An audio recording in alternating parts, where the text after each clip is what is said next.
నమస్తే చేతన్ గారు. నమస్తే మేడం. చేతన్ గారు, వెయిట్ లాస్‌కి మనం డిఫరెంట్ మెథడ్స్‌ని ఫాలో అవుతూ ఉంటాం కదండీ! జిమ్స్ చేస్తాం, యోగాకి వెళ్తాం, ఎక్సర్సైజ్ చేస్తాం, ఫుడ్ తగ్గించేస్తాం. కానీ నిజంగా వెయిట్ లాస్ అవ్వాలంటే ఏది ప్రాపర్‌గా చేయాలి? దేన్ని కన్సిడర్ చేయాలి? ఇప్పుడు వెయిట్ లాస్ అని మీరు అన్నారు గదా! మనం ఎప్పుడు వెయిట్ లాస్ అవుదాం అనుకుంటాం? ఎక్సెస్ ఉన్నప్పుడు. ఎక్సెస్ ఉన్నప్పుడు. ఒక దాంట్లో చూసుకుంటే మనం అందరం ఎక్సెసే. ఆ! కానీ ఆ ఆలోచన ఎప్పుడొస్తది తెలుసా మీకు? ఆ! మనం మన ఫ్యామిలీ ఫంక్షన్‌లకు పోతాం గదా! ఏంది నువ్వు ఇంత లావయిపోయినావు అనేసి మన చుట్టాలంటారు చూడండి. అప్పుడొస్తది. అప్పుడు వస్తది. ఆ! మళ్ళీ దాని తర్వాత మన బట్టలు ఎప్పుడైతే మనకు ఏదైతే మనకు కొన్ని ప్యాంట్లు చాలా ఇష్టం ఉంటాయి. కొన్ని షర్ట్‌లు అవి ఎన్ని ఏండ్లైనా మనం ఏస్తూనే ఉంటాం అవి. అవి చిన్నగా అయిపోవడం స్టార్ట్ అయితాయి కదా! అరే! ఏంది నా వెయిట్ పెరుగుతుందా అనేసి. కానీ 100 మందిలో ఒక్క మనిషికొస్తది ఆలోచన ఏందంటే, అరే! నేను బరువు పెరుగుతున్నా. ఈ బరువు వల్ల నా హెల్త్‌కి ప్రాబ్లమ్ అయితదనేసి. హ్మ్. మనం హెల్త్ పరంగా ఆలోచించాం వెయిట్ లాస్ గురించి. అరే! వెయిట్ లాస్ అవ్వాలి ఎందుకంటే నా ఫోటోలు సరిగ్గా వస్తలేవు ఇన్‌స్టాగ్రామ్‌లో వేసుకోవడానికి. ఇట్లా సైడ్ యాంగిల్ తీసుకొనేస్తాం. అవునా కాదా? అయితే ఏందంటే మనం ఎప్పుడు వరకు అయితే హెల్త్ గురించి ఆలోచించామో, అప్పుడు వరకు మనం వెయిట్ లాస్ గురించి ఆలోచించం. ఓకే. మాక్సిమం. ఇప్పుడు చాలా మందికి బరువు పెరుగుతుంది కదా! అది మల్టిపుల్ రీజన్స్ వల్ల పెరుగుతుంది. హుహు. ఇప్పుడు కొందరు మన దగ్గర ట్రీట్మెంట్‌కొస్తారు. నేను ఇంతే తింటున్నాను. అయినా నాకు బరువు తగ్గట్లేదు. అవునండి. నేను వాకింగ్ చేస్తున్నాను. నాకైనా బరువు తగ్గట్లేదు. హ్మ్. కొందరు ఏం చేస్తారు? నేను ఆ కంపెనీది ఏదో ప్రొడక్ట్స్ తీసుకున్నాను. నెలకు 15,000 కడుతున్నాను. అయినా నాకు వెయిట్ లాస్ అయితలేదు. కానీ ఎవ్వరు ఇట్లా ఆలోచించరు. అరే! నాకు వెయిట్ లాస్ అయితలేదు గదా! ఎందుకు అయితలేదు? ఏమైనా అండర్‌లయింగ్ ప్రాబ్లమ్ ఉందా నాకు అనేసి. చాలా తక్కువ మంది కన్సల్టేషన్ స్టార్ట్ చేస్తారు డాక్టర్స్ దగ్గర వెయిట్ లాస్ కోసం. హ్మ్. మళ్ళా మన దగ్గరొస్తే మనం అన్ని పరీక్షలు చేపిస్తాం గదా! అప్పుడు థైరాయిడ్ బయట పడతది, బీపీ బయట పడతది, పీసీఓడీ బయట పడతది. కానీ ఎవరికీ హార్మోనల్ ఇంబాలెన్స్ అనేసి మైండ్‌లో ఉంటది. అరే! హార్మోనల్ ఇంబాలెన్స్ అయితుంది అనేసి వెయిట్ లాస్ అయితలేదు అనేసి. మన బాడీలో వందల హార్మోన్‌లుంటాయి. హ్మ్. ఏ హార్మోన్ వల్ల మనకు వెయిట్ తగ్గట్లేదు అది మనం అర్థం చేసుకోవాలి ఫస్ట్. యెస్. ఇప్పుడు హైపోథైరాయిడిజం ఉంది. హైపోథైరాయిడ్ ఉంది పేషెంట్‌కి. పేషెంట్ ఎంత డైట్ చేసినా బరువు తగ్గరు. అయితే దాని ప్రకారం మనం డైట్ ప్లాన్ చేసి పేషెంట్‌కి చెప్తాము. హ్మ్. అదొకటి. మళ్ళీ ఇంకోటేంది ఇప్పుడు పీసీఓడీ ఉందనుకోండి. పీసీఓడీ ఉందంటే ఇన్సులిన్ రెసిస్టెన్స్ స్టార్ట్ అయితది పేషెంట్‌కి. మళ్ళా ఫ్యూచర్‌లో షుగర్ వ్యాధి వచ్చే ఛాన్సెస్ అవకాశం ఉంటాయి. ఉంటుంది. ఆ! ఆ టైంలో గూడా మనం డైట్ దాని ప్రకారం ప్రిపేర్ చేసుకోవాలి. మనకున్న రోగాన్ని బట్టి మనం డైట్ ప్లాన్ చేసుకోవాలి. ఓకే. మళ్ళీ కొందరికి ఎట్లా ఉంటది? ఏం రోగం ఉండదు. జెనెటిక్‌గా వాళ్ళకి బరువు ఎక్కువుంటది. హ్మ్. అండ్ జెనెటికల్లీ వాళ్ళకేంది టెండెన్సీ అంటే, వాళ్ళు తినే ఆహారంలో వాళ్ళకు ఈజీగా వాళ్ళు పెరుగుతారు బరువు. And okay. క్రాష్ డైట్స్ జేస్తారు కొందరు. అవునండి. ఆ క్రాష్ డైట్‌లు అస్సలు జేయొద్దు. హ్మ్. అండ్ వెరీ ఇంపార్టెంట్‌లీ ఏదంటే, ఇప్పుడు ఏం లేవు. అన్ని టెస్ట్‌లు నార్మల్ ఉన్నాయి. అన్నీ ఉన్నాయి అనుకోండి. దానికి సింపుల్ సమాధానం రెండే ఉంటాయి. మన ఫిజికల్ యాక్టివిటీ సక్కగా లేదు. హ్మ్. మన ఆహారం ఎంత మన శరీరానికి గావాలి దానికన్నా ఎక్కువ పోతుంది. అవునా హ్మ్. కాదా? మన అవసరానికి మించి ఆ! తింటున్నాం. ఇన్‌పుట్ ఎంతుందో అవుట్‌పుట్ గూడా అంత ఉండాలి. ఓకే. అవుట్‌పుట్ అంత ఉండకపోతే పరేషానీ అయితది. వెయిట్ పెరుగుతది. అవును. ఇప్పుడు కొందరికి రోజుకి 2 పూటలు నాన్ వెజిటేరియన్ బయట నుంచి తెప్పించుకొని తింటారు. హ్మ్. ఏదో అంచుకు నాకు స్నాక్స్ కావాలి చికెన్‌వి, మటన్‌వి, ఫ్రైలు, ఫిష్‌లు అన్నీ తెప్పించుకొని తింటారు బయటికెళ్ళి. వాళ్ళు ఏ ఆయిల్‌లో ఫ్రై చేస్తారో మనకు తెలవదు. అరే! వీడియోలో చూసినాం మేము ఫిష్ చాలా హెల్తీ, మంచిది, ఒమేగా 3 ఫ్యాటీ యాసిడ్‌లుంటాయి. బయటికెళ్ళి తెప్పించుకొని తింటారు. అదే చేప మీరు పులుసులాగా చేసుకొని తక్కువ నూనె వాడి మీరు ఇంట్లో చేసుకుంటే హైజీన్‌గా అది మీకు వెయిట్ లాస్‌కి కూడా హెల్ప్ చేస్తది. ఓకే. అదే చేప మీరు బయటికెళ్ళి ఫ్రైలు తెచ్చుకొని తింటే అది మీ బరువు పెరగడానికి కారణం కూడా అవకాశం. అయితది. ఆ! అవునా కాదా? అవునండి. సో, అది మనం అర్థం చేసుకోము. హ్మ్. ఇప్పుడు మనం కామన్ సెన్స్ తోటి ఇప్పుడు మనం ఇన్ని వీడియోలు చూస్తాం యూట్యూబ్ మీద వెయిట్ లాస్ గురించి, దాని గురించి, దీని గురించి. మనం ఒకటి ఫస్ట్ అర్థం చేసుకోవాలంటే ఏందంటే, ఎట్లా మనం బ్యాలెన్స్డ్‌గా వెయిట్ తగ్గాలి వితౌట్ అవాయిడింగ్ ఎనీథింగ్. యెస్. అదొకటి. సెకండ్ థింగ్ ఏందంటే, పోర్షన్ కంట్రోల్ చాలా ఇంపార్టెంట్ ఉంటది. హ్మ్. మనకు ఏ రోగం లేదు అంటే, మీరు ఏం జేయొచ్చు అంటే, మీకు ఎంత తినాలనిపిస్తుంటే, మీరు దానికన్నా సగం తినండి. ఓహ్! ఇప్పుడు మార్నింగ్ మనం ఇడ్లీలన్నా చేసుకుంటాం, దోసలన్నా చేసుకుంటాం. హ్మ్. మనం ఇడ్లీలు చేసుకుంటే, మనకు 4 ఇడ్లీలు తినాలనిపించిందనుకోండి. 4 తింటాం రెగ్యులర్‌గా. రెగ్యులర్‌గా తింటాం. ఎందుకంటే ఇంట్లో ఇడ్లీలు చిన్నగుంటాయి. అవును. బయటేమో 2 ఏస్తాడు వాడు. 4 తినే బదులు మీరు 2 తినండి. ఓకే. మళ్ళీ ఇంకా ఏం చేయండి అంటే ఇడ్లీలు మనం వండుకుంటాం కదా, మనం ఆ స్టవ్ మీద పెట్టేటప్పుడు, పొయ్యి మీద పెట్టేటప్పుడు స్ప్రౌట్స్ ఉంటాయి కదా, ఆ! స్ప్రౌట్స్ కానీ, క్యారెట్లు కానీ, బీట్రూట్లు కానీ, ఓకే. అవి కూడా యాడ్ చేయమంటారు. ఏషియన్ దాంట్లో ఏమవుతుంది, దాంతో ఫైబర్ క్వాంటిటీ పెరుగుతుంది దాంట్లో, ఓకే.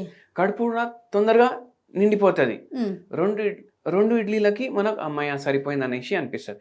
ఫైబర్ క్వాంటిటీ ఎక్కువ పోతుంది కదా బాడీలో, అప్పుడు మనకు సాటియేషన్ ఫీలింగ్ తొందరగా వస్తుంది. సాటియేషన్ అంటే మనం అమ్మ మంచిగా కడుపు నిండా తిన్నా నేను అనేసి మనకు తొందరగా వస్తుంది ఆ ఫీలింగ్, ఓహో! ఫైబర్ పోతే. అట్లా చేయాలి. మళ్ళా మీరు Afternoon. దోశలు వేసుకుంటున్నారు అనుకోండి, మీకు 4 దోశలు తినాలనిపిస్తే 2 దోశలు తినండి, కానీ ఆనియన్లు చిన్న చిన్నగా కట్ చేసుకోండి. ఆనియన్లు చిన్న చిన్నగా కట్ చేసుకొని దోశ మీద వేసుకోండి మీరు. హ్మ్. అట్లా చేస్తే ఏమవుతుంది, మనకు ఫైబర్ పోతుంది, మనకు సల్ఫర్ ఉంటుంది దాంట్లో, అది కూడా వెయిట్ లాస్కి హెల్ప్ చేస్తుంది. ఆ! మళ్ళీ దోశ కూడా సగమే తింటున్నాం కదా, యెస్. ఆనియన్లో క్యాలరీలు ఉండవు. హ్మ్. మీకు 4 దోశ తినే బదులు మీరు దోశ మీద అంతే క్వాంటిటీ ఆనియన్ వేసుకున్నారు, అయితే ఏమైంది, క్వాంటిటీ అయితే అంతే పోయింది, కానీ క్యాలరీలు తక్కువ పోయినాయి కదా.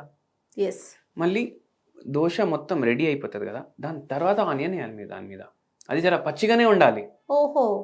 అది ఒకవేళ అది కూడా కుక్ అయిపోయిందంటే దాంట్లో వాటర్ కంటెంట్ వెళ్ళిపోతుంది కదా, ఆహా! వాటర్ కంటెంట్ వెళ్ళిపోతే మనకు సాటియేషన్ ఫీలింగ్ తొందర రాదు కదా. ఇప్పుడు మనం సాలెడ్లు ఇవన్నీ ఎందుకు ప్రిఫర్ చేస్తున్నాం, యెస్. ఎందుకు అంటే రాగా తింటాం కాబట్టి. రాగా తింటున్నాం, దాంట్లో వాటర్ కంటెంట్ ఎక్కువ ఉంది, ఫైబర్ కంటెంట్ ఎక్కువ ఉంది, కాబట్టి మనకు ఆ ఫీలింగ్ వస్తుంది నేను కడుపు నిండా తిన్నా అనేసి. ఓకే. ఓకే. సో మార్నింగ్ అట్లా చేయండి. మధ్యాహ్నం ఏం చేయండి అంటే, మీరు ఎంత రైస్ తినాలనుకుంటే దానికి సగం తినండి, కర్రీలు ఎక్కువ ప్రిఫర్ చేయండి.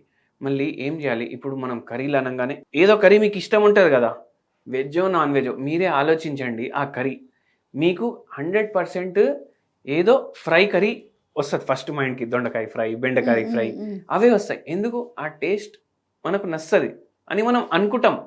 కానీ బెండకాయ మనం బాయిల్ చేసి దాంట్లో ఉప్పు కారం వేసి తింటే అదే టేస్ట్ ఉంటుంది, కానీ మనకు ఫ్రై టేస్ట్ ఎక్కువ ఎందుకు నచ్చదు తెలుసా మీకు, ఆయిల్ యాడ్ అవుతుంది. ఆయిల్ యాడ్ అవుతుంది.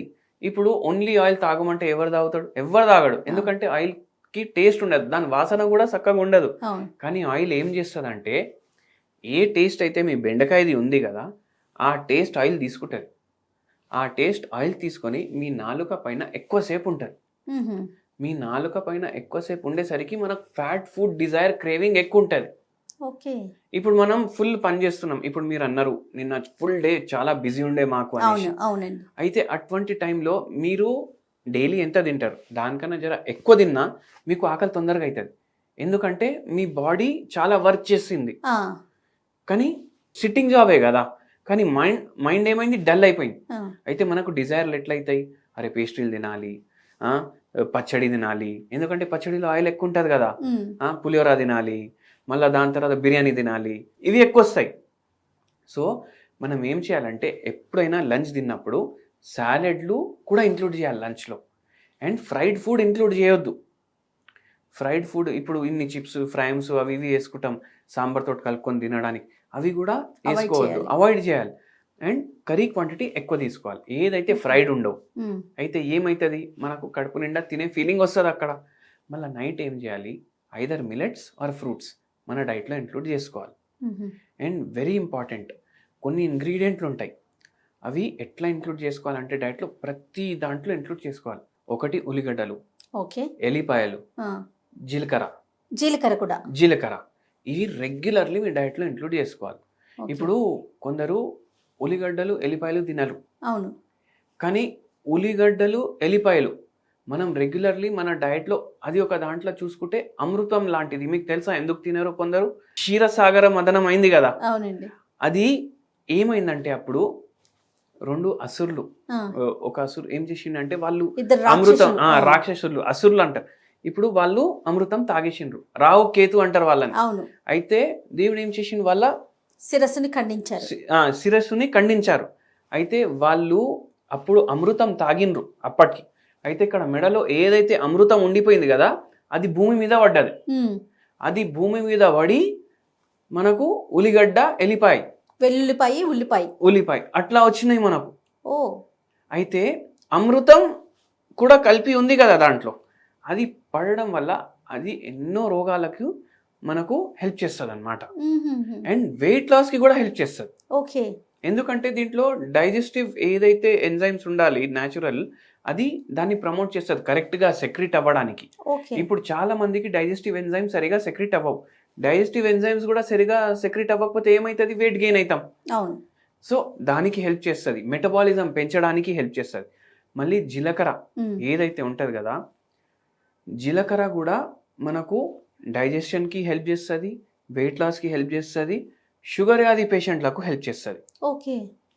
మీరు ఏం చేయండి అంటే, ఎల్లిపాయ ఉంటుంది కదా, ఎల్లిపాయ ఒకటి దంచుకోండి, వెల్లుల్లిపాయ ఒకటి దంచుకోండి, దాంట్లో మీరు జీలకర్ర వేయండి, అది కూడా దంచుకోండి, ల్యూక్వామ్ వాటర్లో మీరు ఇది వేయండి, కొద్దిసేపు వదిలేసేయండి, ఇది బ్లెండ్ అయిపోతుంది మొత్తం. ఇది మళ్ళీ ఫిల్టర్ చేసుకోండి, ఇది ఫిల్టర్ చేసుకొని మీరు డైలీ ఒక పూట తీసుకోండి. ఇది మీకు వెయిట్ లాస్లో హెల్ప్ చేస్తుంది, ఎందుకంటే బాడీ మెటబాలిజం కూడా పెరుగుతుంది, మీకు ఒక ఫీలింగ్ ఆఫ్ యాక్టివ్నెస్ కూడా ఇస్తుంది. ఓకే. రెండు పచ్చివేనండి? పచ్చివే. మళ్ళీ సరే ఇది మీకు అంతా నచ్చలేదు అనుకోండి, జీలకర్ర ఒక 30 గ్రాములు, వెల్లుల్లిపాయలు ఒక 5-6, కొంచెం ఒక 2 ఉల్లిగడ్డలు, ఓకే, మీరు ఇవి 3 గ్రైండ్ చేసుకోండి.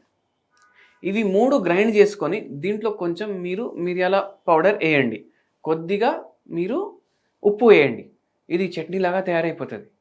ఇది మీరు డైలీ ఒక టైం, నేను మిల్లెట్ తిన్నమని చెప్పినా కదా, మీరు జొన్న రొట్టె కానీ మీకు రాగులతోటి దోశలు ఇష్టం ఉంటే అవి లిమిటెడ్ క్వాంటిటీ, దాంతో ఇది తిని చూడండి మీరు. నేను వారానికి ఒకసారి తీసుకుంటా, చాలా టేస్టీ ఉంటుంది. అయితే ఇది కూడా మనకు హెల్ప్ చేస్తుంది, ఎందుకంటే యాంటీ ఆక్సిడెంట్స్ ఉంటాయి, ఈ 3 ఇంగ్రీడియంట్స్లో యాంటీ ఆక్సిడెంట్స్ ఉంటాయి, అండ్ స్పెషల్లీ ఆనియన్లో సల్ఫర్ ఉంటుంది, అండ్ ఈ ఇంగ్రీడియంట్స్ మనకు వెయిట్ లాస్లో చాలా ఉపయోగపడతాయి.